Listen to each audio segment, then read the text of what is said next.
Shout out to Kop-Ish. Shout out to Kopish, keep guys. all the good work The up. two legends, Emil Heskey, Howard Gill. Can't get much better than that, guys. Yeah. You know what to do now. Like, comment, subscribe. I'm with legends, guys. Kop-Ish.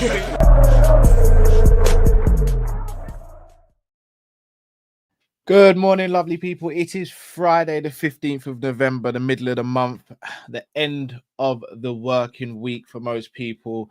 And it's another morning meetup show. As always, when we get behind the mic, please make sure you subscribe, comment, and like on all that good stuff. You know how it goes by now, people.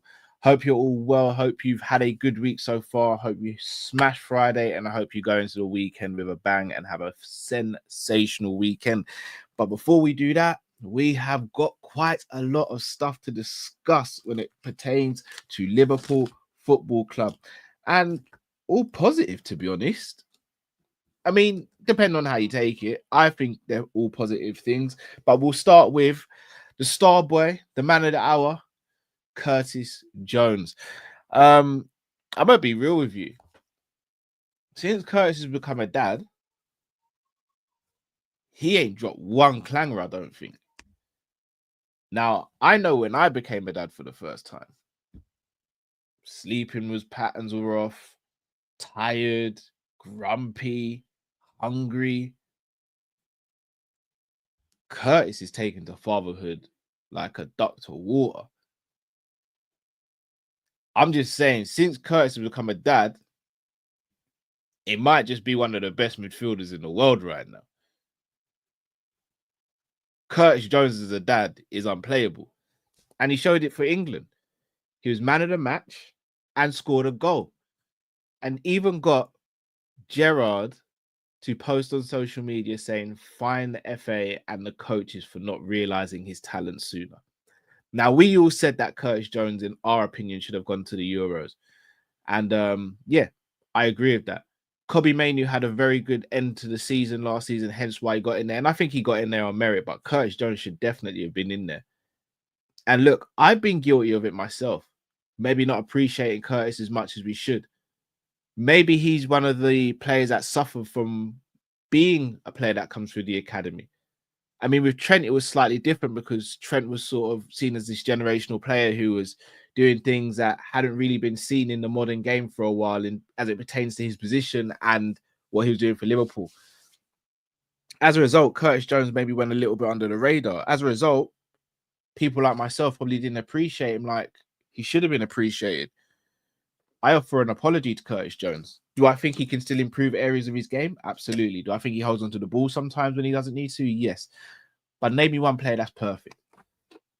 This is my apology to Curtis Jones. I wasn't familiar with your game fully. Shout out to Demo Dre, who's never wavered when it's come to Curtis Jones. I have. I was his biggest advocate when he came through. If you go back, when we were losing Lallana, I said, that's cool. We've got Curtis Jones. I thought Curtis Jones naturally would play 10 for Liverpool because that's where he played in the academy. But Klopp retrained him, made him better defensively, more tactically aware, and he's become an all-round midfielder now. His pressing is excellent. He's decent in duels. He tackles well. He gets goals. He gets quite important goals as well. Like, unknown, yeah, I do have to apologize over a few games because I do. Because all the criticism I've labeled at him seems to be ironing out of his game. And I do think some of the criticism was warranted, but he still made an effort to iron those things out of his game, and he's done it. So yeah, I want to be a man today and hold my hands up and say, Curtis, sorry. I was maybe a bit too harsh. Do I still think he's an automatic start for Liverpool? No. But Curtis is doing brilliant at the moment. I'm so happy he got his England call up. I'm so happy he got a game. I'm so happy he scored and got man of the match. That must be a beautiful feeling for him.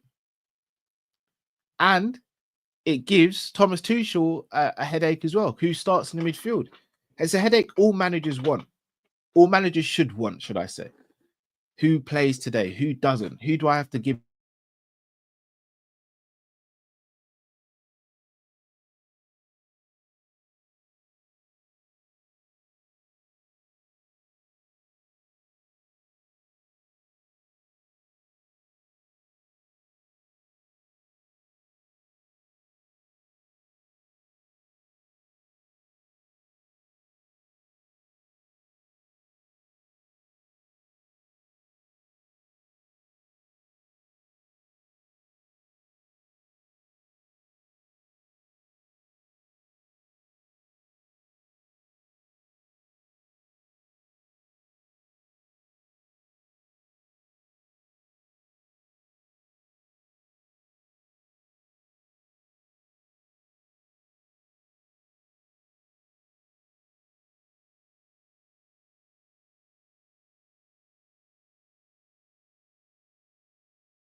you can hear me. It wouldn't be a show if my laptop didn't decide to start buggering up. Can I just get something to let me know that you guys can hear me? And then once my laptop reloads, then I should be back on my laptop. Can you guys hear me? You can hear me. Cool, cool, cool. Sweet, sweet. Yeah, so where was I? With Curtis Jones. Yeah, I do think he's kicked on so far this season. I think he's showing the sort of form that he showed at the beginning of last season, which made him an automatic start for everyone. So it will be very interesting to see how he kicks on for the rest of the season and how he kicks on in the next few months as well. Because I think he'll get his good amount of game time, especially with Szoboszlai's form. I think it will come in very handy. Also, another W for Curtis Jones is Paul Joyce came out today and squashed rumours that he was an Arsenal fan growing up or wanted to play for Arsenal. He'd been Liverpool through and through from the beginning. So just another one to add to the list. Also, Kelleher. He is he's the goalkeeper that everyone loves, but everyone kind of knows has to leave to move on. It's a case of right player, wrong time almost, because we've got Alisson Becker and we're about to get Mamadashvili. Now, what makes Kelleher special is his ability to just be clutch from the jump. And he did this for Ireland. He was also, if I'm not mistaken, Ireland's man of the match, if I'm not mistaken, and saved a crucial penalty for them.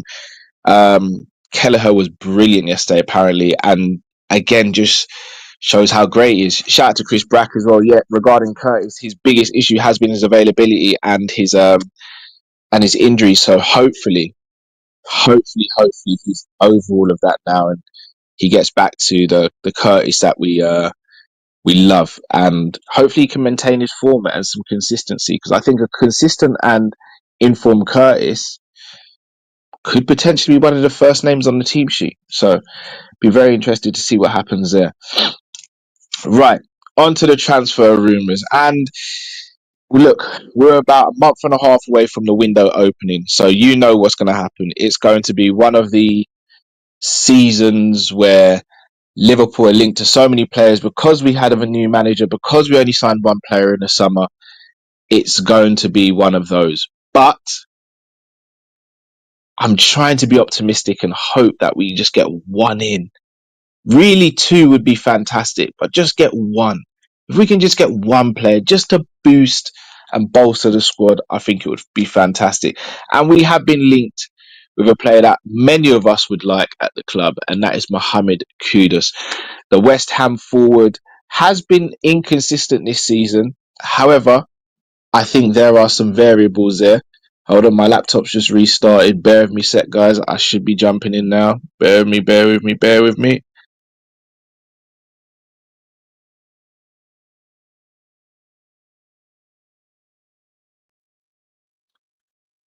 Are we good, people? Can you hear me and can you see me? Need something in the chat. Give me an indication, guys. Give me an indication, please. Please be working. I really don't want to throw my laptop out the window. There we go. There we go. Shout out to Conister. All right, where was I? So Mohamed Kudus can play left, can play right, can play as a 10, can play as a striker, can play as a number 8 as well. When it comes to versatility, adaptability, he is one of the best in Europe. The problem he's had is consistency this season, but also he looks frustrated. You look at the way he got sent off the other day against Spurs, and that for me is a man that's so frustrated. It's not someone who's happy with their playing at the moment. I think that was just he was wound up in the game or in the moment. He seemed like he was wound up and everything just boiled over. Not making excuses, still shouldn't have done what he did. But yeah, I think we are one of the teams that will be looking at him. I know Arsenal apparently are monitoring him. He has an 85 mil release clause, which is active in the summer. Obviously, teams bid before that. I don't think West Ham will entertain any bids below that unless the player comes out and says, "Look, I'm gone. I want to go. Sell me. I don't think. Are you guys? No, tell me the audio. The audio is working now. Can you hear me? Can you hear me, guys?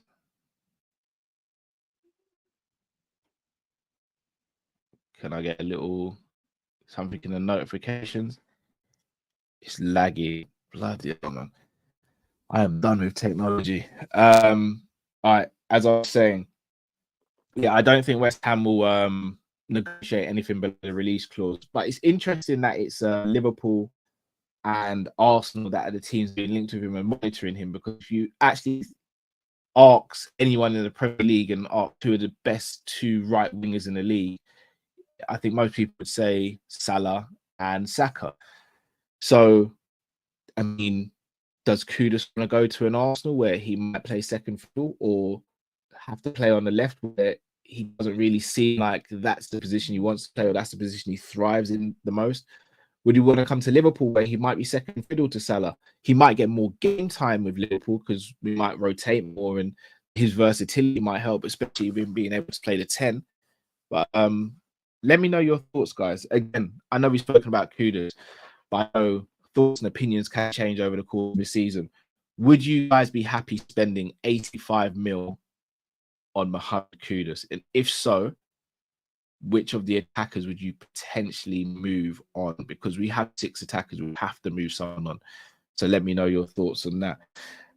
We have also been linked with 3 other players, so I'll go through them one by one. So the first is Carreras, who is the left back who played for Benfica, recently signed for them after signing from Manchester United. Now, Manchester United actually have a £60 million buyback clause. For everyone else, it is a 41 million release clause. So again, having a very good season so far. Seems to be highly rated in Portugal. Seems to be highly rated overall. I don't know much about him, and this is his first breakout season. So I want to ask, is it a big risk going all in on someone who's had one breakout season? He's just come from an academy, playing first team football.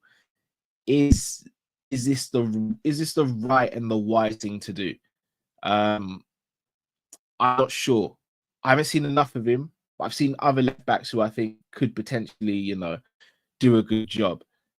For 41 mil, that's a good amount of money. He is 21, so you could be secure over the next 4 or 5 years. But he is, again, just a left back. So would that mean moving on one of Robbo or Simicast? Probably looks like Simicast more than Robbo if we're trying to get him a new contract. But I'd be interested to see what you guys think. Obviously, we'd have to hope Man United don't come back in for him if we are actually in for him. And we also have to hope that if Man United are backing for him, that he says no to them. Now, Ten Hag's not there anymore. He might look at it and go, well, look, Luke Shaw's barely playing. I think they play Mazraoui at left back or Dallo at left back sometimes. So he'd be a natural fit at left back. So he might actually want to go back there and know that he'll be an automatic start. Whereas with us, he might not necessarily be an automatic start from the beginning. So it'd be very interesting to see what his thought process would be on that if we actually do go in for him. Another player we've been linked with who can play that position is Jero Hato, the Ajax youngster who's, if I'm not mistaken, one of their captains, is 18 years old and is having a very good season. He had a breakout season last season. You guys, I'm so fed up with this bloody internet and my laptop at the moment. Bear with me a sec, guys. I'm going to see what I can do to make things a bit better.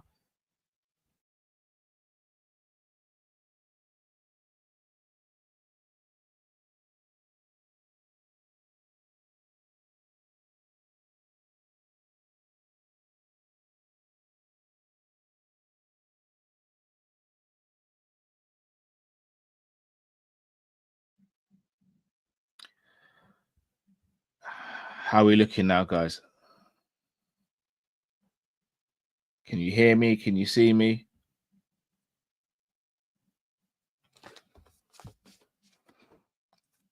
How are we looking, guys? Give me a sign, people. Give me a sign. Audio better, says Steve. All clear, all good. All right. Finally, thank God. We thank God. We thank God.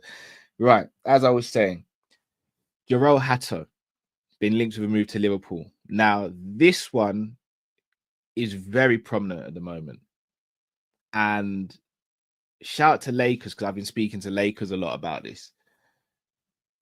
Not necessarily the first name that I'd go for, but it'd be a very shrewd and smart signing for me. And I'll explain why. He's 18. So if you're looking at the size of the squad and registering players, you wouldn't have to register Hato because he's 18, he's under 21. So that helps you there. If we're to sign him while he's 18 as well, and he stays at the club for 3 years, then he becomes homegrown. So you save a spot in the homegrown situation there. He future-proofs the squad because of his age. He also adds versatility. He can play left back. He can play as an inverted left back. He can play as an orthodox centre back. He can also play as a 6. When it comes to versatility, he's your man. And you'd think he'd be very coachable at this age. You think he's got a lot of ground to make up and a lot of upside. Obviously, the price would be something that could potentially, be a difficult situation. But if I'm not mistaken, Heitinga was at Ajax. Correct me if I'm wrong, guys. There could be a relationship there already. Arne Slot was obviously managing in Holland. Arne Slot could have him on the radar as well. I think it'd be a smart signing. Now, if you were to ask me who'd be my first choice, it's Bastoni and then Schlotterbeck for that left centre back / left back role. But Hato could be that guy.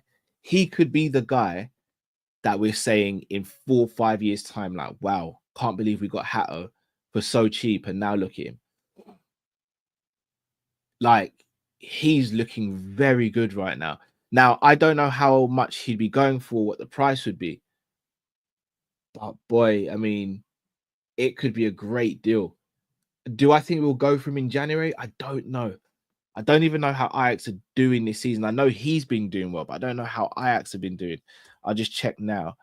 Ajax are currently 3rd in the Eredivisie. That's actually, wow, they're quite far off PSV. They do have a game in hand. So they're 7 points behind PSV with a game in hand. So obviously the league's not out of the question. I mean, shout out to Steve. His market value is 30 mil. So maybe you'd go up to 40, 50 mil for him. I mean, for me, 40, 50 mil for an 18-year-old sounds wild. But when you add the fact that he can play left back, centre back, DM, and play all those roles to a good level, plus he's 18, so the upside of that could be the way to go. This is a good point. What's your thoughts on this, guys? I don't want to mess up your name. I'm going to go for Ionap. Don't want any hybrids, just want a fullback. Here's the thing. Hybrids do have their place in the squad, and we have hybrids that have been massively helpful. Just look at someone like a Gomez. But I don't necessarily, he's a hybrid, but he kind of is a crossover because he's a hybrid, but he also does very well in these positions as well. Pause. So Hato could be the guy. Schlotterbeck's going to be very difficult to get. He's going to be very difficult to get. He'd be my first choice. And I know people will say, look, Schlotterbeck rarely plays left back. You're right. He does. He does rarely play left back. I think he can play left back, and he's very good at channel defending, similar to Ibu. Not as good as Ibu, but similar to Ibu. But I think Hato can do that as well. The only thing with Hato is how long would it take for him to realize his potential? But also, we're looking at Virgil starting to wind down potentially in the next few years. Is Hato going to be able to take on some of that strain when Virgil not in the team? Plus, also, if Gomez is to move on and Ibu and Virgil are your first choice pairing, and then you want to rotate for cups, for example, is Kwanzaa and Hato good enough to get you through cup competitions and cup games? Are they experienced enough as well? So that's another thing. Hence why I would try and keep Joe Gomez for at least another season. I know it's going to be bloody difficult, but I'd love to keep Joe Gomez, but I don't know how difficult it will be. So yeah, I'd love to know your thoughts and opinions on Jero Hato, guys. I really would, but I think he'd be excellent for the squad. Also, another winger we've been linked with who can also play in a 10, similar to Kudus, not as versatile as Kudus. He can't play in midfield and he also can't play as a striker. But that is Kubo. And it's funny he's actually been brought up onto the radar because on Wednesday, myself and Matt were speaking about Kubo and the fact that he had a brilliant game at the weekend against Barcelona, was man of the match. Everyone knows how much I rate Kubo. The only snag for me is, does he have the physicality for the league? Technically, he's brilliant. From a technical standpoint, I'd have no worries whatsoever. But he can also play the 10 as well. And I think he could deputise for Salah, but it's that physicality. But I ask you guys, at 50 mil, is it worth taking a risk? He's played for Barcelona and Real Madrid youth academies. He's very good technically. He's very good for Sociedad, one of their best players.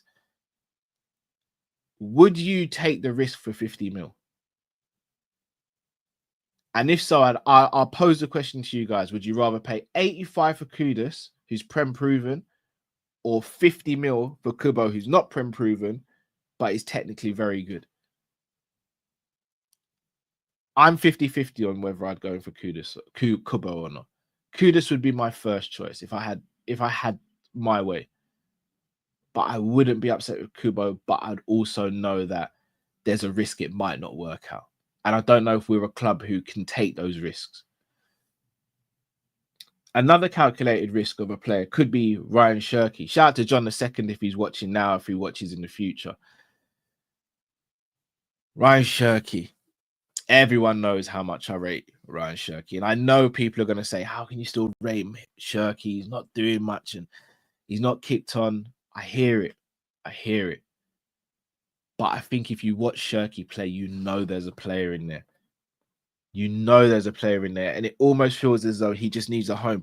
He almost reminds me of when Coutinho was playing and before he came to Liverpool. He was kind of seen as this player with immense talent, but it just wasn't clicking. He came to Liverpool and under Brendan it clicked, and then under Klopp he went to another level. We've already got Slot. We've already got a great foundation. We've already got a great team. I think if you were to add Shirky, who's having a very good season so far this season, to what we have right now, the fact that he can play on both wings, he's two-footed, he's a set-piece specialist, and his speciality is playing in the 10.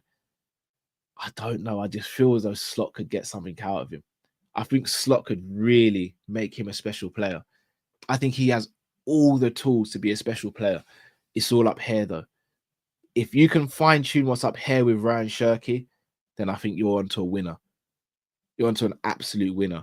And look, I understand if people's reservations are like, no, he seems to be a bit troublesome, or he doesn't seem like he's fully there, or he's fully right. I get it. I understand it. I just think he's got something about him. I think he's got something where you just go, yeah, there's something special about him. But I hear what people say. Yes, he's not Verts. He's not a Musiala. You're right. But again, I ask you candidly, what is your chance of getting a Verts or Musiala at Liverpool Football Club? Because I don't think there is a chance. Everyone knows. If you were to say, Cal, pick your number 10 right now, and I love Szoboszlai, he's not it at the moment. If you'd say, Cal, pick your number 10, who you getting? You know who I'm getting. Jamal. Musiala. You know who I'm getting. I think he'd be perfect for us in the 10. But will we get him? I doubt it. It sounds like he's going to sign a new deal at Bayern Munich. That's for a start. Verts are going to cost stupid money that we're not going to spend. And Man City are looking at him, and Man City will probably get him ahead of us. So it's a tough one. It is a tough one. So we will see. We will see. But people, I'm going to wrap up there. Obviously, it's been a bit of an up and down stream. Apologies for my technical issues, and thanks everyone for rocking with me throughout the show. I would love to hear your thoughts and opinions on the 4 players we've been linked to. That is 5 players. Kudus, Carreras, Kubo, Hato, and Shirky. Would you like us to sign any of those players? If so, who and why? Also, make sure you smash that like button if you haven't already. If you're watching this on replay as well, please do hit that like button.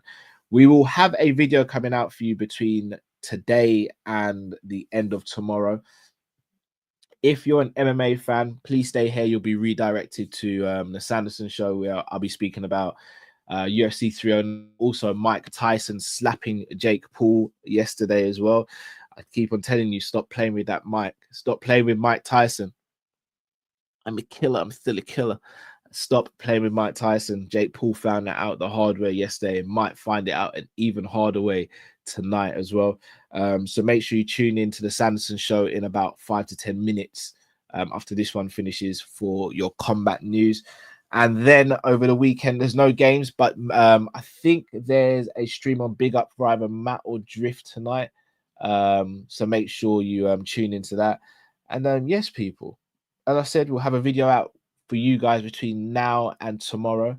So make sure you look out for that. Follow us on social media as well, guys. Look, we're trying to get our social media numbers up. We are on Twitter, which is now known as X, and we're also on Instagram and also on TikTok. Links to all those channels are in the description as well. So please do tune into that. So people, gonna wrap up there. As I said, smash that like button. If I don't see you or speak to you before tomorrow, have a fantastic rest of the day, and you'll see a video from us at some point tomorrow. So make sure you all stay safe, stay blessed with Kopish, and we're out, people. Take care.